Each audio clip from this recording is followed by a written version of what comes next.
This was a major winter storm for the region. More snow fell on Monday than the last two winters combined. We had 6.9 inches at Reagan National Airport, and that was a record for January 3rd, and actually the most we've seen since January 13th in 2019.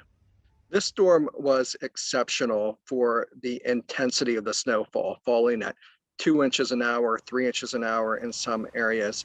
And it wasn't just heavy snow, it was wet snow. So the snow accumulated on trees and power lines, and we had over 500,000 power outages in Virginia and Maryland.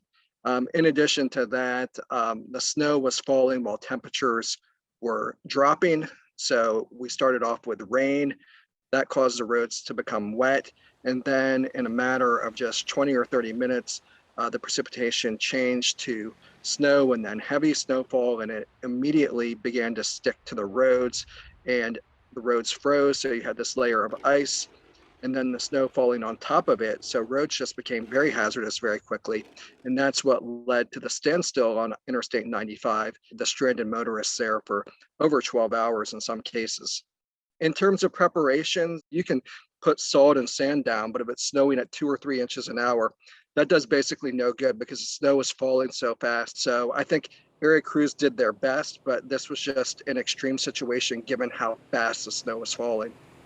This storm took an ideal track to unload heavy snowfall and wind on the mid-Atlantic, specifically in the zone from basically central Virginia through southern Maryland and toward the district.